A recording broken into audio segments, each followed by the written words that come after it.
हत्या मामलार पर्दाफाश करने सहित 2 जन को गिरफ्त करछि बड़बिल पुलिस।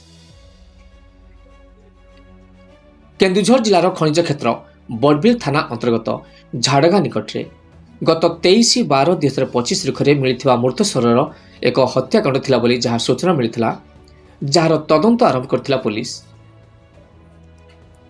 तदंतरु बड़बिल पुलिस जानिबाकु पाइथिला कि झाड़गा निकट थिबा शंकर ढाबा जार मालिक होचंदी शंकर महांत, मृतक जनक नवेम्बर मास 5 तारिख दिन उक्त शंकर ढाबा को खाइबाकु जाइसी आसिया परे टंका देनथिला, जहाकु ने ढाबा मालिक सहित तांकर बचसा होइतिला। ढाबा मालिक जगा मालिक मिथुन मुंडा को डाकिथिला एवं उभय मिशी ताकु माड़ मारथिले। ढाबा मालिक एक लुहा रड साहाय्य ताकु मारिथिला, जहा फळले कि तार मुंड फाटी जाई रक्त बाहरिबारु तार मृत्यु होइतिला। परे परे निकटस्थ एक नाଳ निकटକୁ ନେଇ ଯାଇ ତାକୁ ଫୋପାଡ଼ି ଦେବା ସହିତ ତା ଉପରେ କିଛି ଘାସ ପକାଇ ଦେଇଥିଲେ। ଗତ ଡିସେମ୍ବର 23 ତାରିଖରେ କିଛି ଲୋକ ଉକ୍ତ ଶରୀରକୁ ଦେଖି ବଡ଼ବିଲ ପୁଲିସକୁ ଖବର ଦେଇଥିଲେ। ଖବର ପାଇ ବଡ଼ବିଲ ପୁଲିସ ଘଟଣାସ୍ଥଳରେ ପହଞ୍ଚି ଶବକୁ ଜବତ କରିବା ସହିତ ଘଟଣା ସମ୍ପର୍କରେ ତଦନ୍ତ ଆରମ୍ଭ କରିଥିଲେ।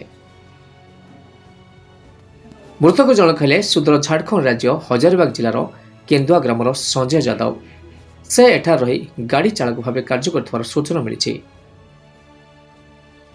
केन्दुझरु सरोज कुमार महापात्र रिपोर्ट, ओटीएन टीवी। गोटे हत्याकांड घटी झाड़गाँ कौन केमती सर डिटेक्ट है कौन भूमिका जो मैंने अरेस्ट होती किए गत 23 डिसेम्बर 2025 झाड़गाँ पाख गोटे शंकर ढाबा निकटू गोटे अर्धगलित अजणा मृतदेह मिलता। तापरे Barbil PSC UD case number 48/2025 रुजु हो तार इनक्वारी कराई। इनक्वारी जना पड़ा जे मृतक संजय कुमार यादव, गाँ हूँ केन्दुआ, थाना बरकठा, हजारीबाग डिस्ट्रिक्ट। आउ तार पोस्टमार्टम रिपोर्ट जना पड़ा जे गोटे हत्याकांड अटे। तो गत काली परिवार लोकंकर अभियोग क्रमे बड़बिल थाना case number 500 dated 29/12/2025 under section 238/103 clause 1 3 clause 5 BNS रे गोटे केस रुजु करी पुलिस तदंत करुछि। तदंतरे जना पड़ा जे मृतक संजय यादव जड़े ट्रक ड्राइवर, से पेशार जड़े ट्रक ड्राइवर। तो से जो शंकर ढाबा मझे मझे आसे से खियापिया करे झाड़गाँ। तो ते गत मास 5 तारिख 5 नवेम्बर घटना।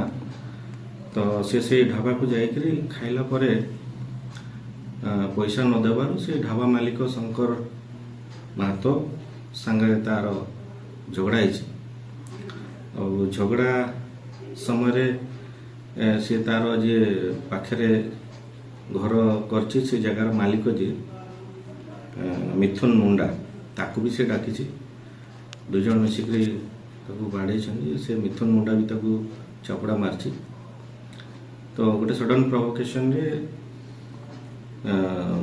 अभियुक्त शंकर महतो से गोटे लुहा रोड रे तार मुंड को एसल्ट कर।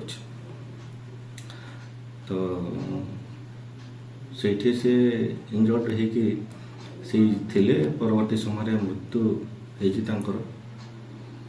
मृत्यु है शंकर आ मिथुन मुंडा मिसिकी तार किसी दूर रे नहीं डेड बॉडी को पकई देते और किसी घास फास लुचे देते ढांकी देते।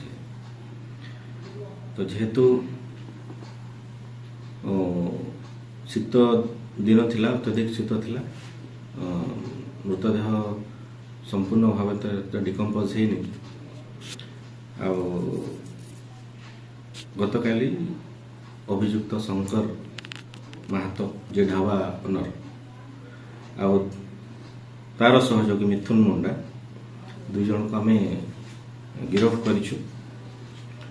ଏବଂ